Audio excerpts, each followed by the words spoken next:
आज के इस डीप डाइव में हम डिपार्टमेंट ऑफ जस्टिस यानी डीओजे द्वारा रिलीज की गई जेफरी एप्स्टीन फाइल्स के उस अभूतपूर्व खजाने का विश्लेषण करने जा रहे हैं।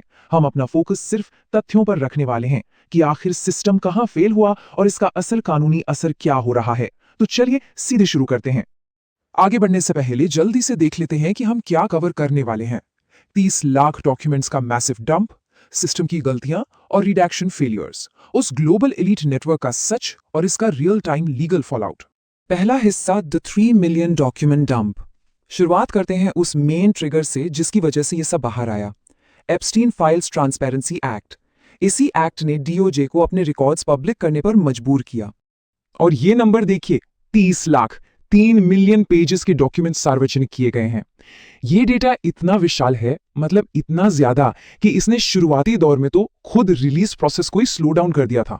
इमेजिन कीजिए स्केल को। लेकिन बात सिर्फ कागजों तक सीमित नहीं है। इन फाइल्स में 14 घंटे का प्राइवेट फुटेज भी शामिल है। जी हां, 14 घंटे। ये वो वीडियोस हैं जो या तो एप्स्टीन ने खुद रिकॉर्ड किए थे या उसे कहीं से मिले थे। अगर डिटेल्स में जाएं तो ये किसी थ्रिलर जैसा लगता है। 2000 से ज्यादा वीडियोस रिलीज हुए हैं, जिनमें उसके प्राइवेट आइलैंड के ड्रोन शॉट से लेकर 2009 का एक अंडरकवर एफबीआई स्टिंग ऑपरेशन तक शामिल है, जहां उसका बटलर अल्फ्रेडो रोड्रिगेज उसकी मशहूर लिटिल ब्लैक बुक बेचने की कोशिश कर रहा था। इसके साथ ही फ्लाइट मैनिफेस्ट्स और ढेरों पर्सनल ईमेल्स और टेक्स्ट मैसेजेस भी इस रिलीज का बड़ा हिस्सा हैं। अब आते हैं दूसरे पहलू पर, सिस्टेमिक एंड रिडैक्शन फेलियर्स। ये हिस्सा काफी चिंताजनक है, क्योंकि ये एक क्लियर पैटर्न दिखाता है कि कैसे सिस्टम ने पास्ट में भी चूक की और आज भी गलती कर रहा है। ये फाइल्स बिल्कुल साफ दिखाती हैं कि फेडरल अथॉरिटीज के पास 2019 में एप्स्टीन के फाइनल अरेस्ट से कई साल पहले उसे रोकने के मल्टीपल चांसेस थे। सोचिए, 2007 में सेक्स ट्रैफिकिंग को लेकर 30 से 60 चार्जेस वाला एक ड्राफ्ट इंडाइटमेंट तैयार था, पर उस पर कभी एक्शन नहीं लिया गया। और फिर 2009 का वो एफबीआई स्टिंग और 2010 की डीए प्रोब, ये सब वही खोए हुए मौके थे।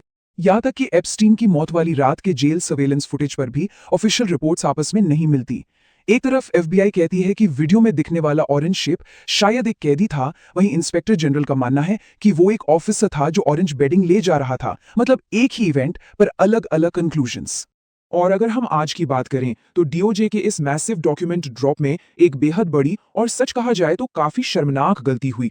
कम से कम 31 विक्टिम्स के नाम गलती से अनरिडक्टेड छूट गए, जिसका सीधा मतलब यह है कि उन लोगों की आइडेंटिटी पब्लिक हो गई जिन्हें बचपन में अब्यूज किया गया था। ये एक मैसिव फेलियर है और इस गलती की कीमत इंसानी रूप में चुकानी पड़ रही है। एप्स्टीन सर्वाइवर्स के लॉयर स्पेंसर कुवन का ये बयान स्थिति को बिल्कुल एक्यूरेटली डिस्क्राइब करता है। डिपार्टमेंट ऑफ जस्टिस को विक्टिम्स की एक रत्ती भर भी परवाह नहीं है। लॉयर्स का सीधा आरोप है कि इस डॉक्यूमेंट रिलीज में पावरफुल लोगों को बचाने पर ज्यादा फोकस था, ना कि मासूम विक्टिम्स को प्रोटेक्ट करने पर। यही चीज हमें हमारे तीसरे टॉपिक की तरफ ले जाती है, द ग्लोबल एलीट नेटवर्क। ये फाइल्स दिखाती हैं कि एप्स्टीन का कनेक्शन दुनिया भर के कितने पावरफुल लोगों से था। पर यहां एक बात बिल्कुल क्लियर करना जरूरी है, इन फाइल्स में किसी का नाम आने का मतलब ऑटोमेटिकली ये बिल्कुल नहीं है कि उन्होंने किसी क्रिमिनल एक्टिविटी में हिस्सा लिया था। इस डेटा को ऑब्जेक्टिवली देखना जरूरी है। अब इस लिस्ट को देखिए, इसमें यूएस प्रेसिडेंट से लेकर ग्लोबल डिप्लोमैट्स तक के नाम शामिल हैं, जैसे डोनाल्ड ट्रंप, जिन्होंने 2000 में पुलिस प्रोब की तारीफ की थी। हालांकि हाउस मैनेजर के मुताबिक वो कभी एप्स्टीन के यहां रात में नहीं रुके। बिल क्लिंटन का जिक्र जरूर है, पर किसी रॉन्ग डूइंग से उनका कनेक्शन नहीं मिला। वहीं नॉर्वे के फॉर्मर पीएम थॉर्बियॉन जॉगलैंड और टर्की के लिए यूएस एम्बेसडर थॉमस बैरक की मीटिंग्स और मैसेजेस भी शो करते हैं कि एप्स्टीन की पहुंच कितनी ऊपर तक थी। इसके अलावा ये फाइल्स यूएस और यूके की कई बड़ी हस्तियों की डीप टाइज का खुलासा करती हैं। एंड्रू माउंटबेटन विंसर पर आरोप है कि उन्होंने कॉन्फिडेंशियल इन्वेस्टमेंट ब्रीफ्स एप्स्टीन को भेजे। पीटर मैंडलसन को एप्स्टीन के साथ फोटोग्राफ किया गया और उन पर यूके/ईयू की सेंसिटिव फाइनेंशियल इन्फो शेयर करने का एलिगेशन है। नेवी सेक्रेटरी जॉन फेलिन 2006 के फ्लाइट मैनिफेस्ट में लिस्टेड हैं और यहां तक कि महमद औज के ट्रैवल एक्सपेंसेस भी 2004 में एप्स्टीन ने पे किए थे। कनेक्शन का जाल काफी बड़ा है। आखिरी हिस्सा, the real time legal fallout. आइए देखते हैं कि इन डॉक्यूमेंट्स के पब्लिक होने के बाद एक्चुअली ग्राउंड पर क्या एक्शन हो रहा है। ये सिर्फ एक हिस्ट्री लेसन नहीं है। इन खुलासों की वजह से यूनाइटेड किंगडम में ठीक इस वक्त एक्टिव लॉ एनफोर्समेंट इन्वेस्टिगेशंस चल रही हैं। शॉक्स वेव्स रियल टाइम में फील किए जा रहे हैं। और देखिए कि चीजें कितनी तेजी से एस्केलेट हुई हैं। यूके के फॉर्मर कैबिनेट मिनिस्टर पीटर मैंडलसन की ही बात करें तो ईमेल्स सजेस्ट करते हैं कि उन्होंने सेंसिटिव गवर्नमेंट इन्फो शेयर की थी। इसके तुरंत बाद लंदन मेट पुलिस ने एक फॉर्मल इन्वेस्टिगेशन लॉन्च की और मैंडलसन को पब्लिक ऑफिस में मिसकंडक्ट के सस्पिशन में अरेस्ट तक कर लिया गया। हालांकि बाद में उन्हें बेल मिल गई, पर यह एक मैसिव डेवलपमेंट है। सिर्फ इतना ही नहीं, थेम्स वैली पुलिस एक्टिवली इस बात की जांच कर रही है कि क्या एंड्रू माउंटबैटन विंजर ने कोई कॉन्फिडेंशियल इन्फो लीक की थी।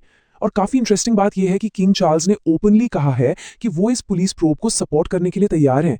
इसका नतीजा ये हुआ कि माउंटबैटन विंजर मॉडर्न हिस्ट्री में पुलिस कस्टडी में लिए जाने वाले पहले रॉयल फैमिली मेंबर बन गए हैं। Literally unprecedented. और अगर हम वापस यूएस की तरफ देखें तो वहां की कहानी ही अलग है। विक्टिम्स के लॉयर्स इफेक्टिवली कोर्ट में पिटिशन डाल रहे हैं कि डीओजे की वेबसाइट को ही टेक डाउन कर दिया जाए ताकि उन बॉच्ड रिडैक्शंस को फिक्स किया जा सके। जज ने भी अनरिडैक्टेड आइडेंटिटीज को रिव्यू करने के लिए एक कॉन्फ्रेंस शेड्यूल कर दी है। और इन सब के बीच यूएस लॉ मेकर्स डिमांड कर रहे हैं कि उन्हें पूरी कंप्लीटली अनरिडैक्टेड फाइल्स का एक्सेस दिया जाए। तो अब जब हम इस एनालिसिस के एंड पर हैं, ये 30 लाख पेजेस का मैसिव डेटा डंप अपने पीछे एक बहुत बड़ा सवाल छोड़ जाता है। अब जबकि डॉक्यूमेंट्स पब्लिक हो चुके हैं और इंटरनेशनल अरेस्ट्स ऑलरेडी शुरू हो चुकी हैं, तो आखिर इस एप्स्टीन फाइल्स की लीगल और पॉलिटिकल कीमत किस हद तक जाएगी? खैर, वक्त ही बताएगा।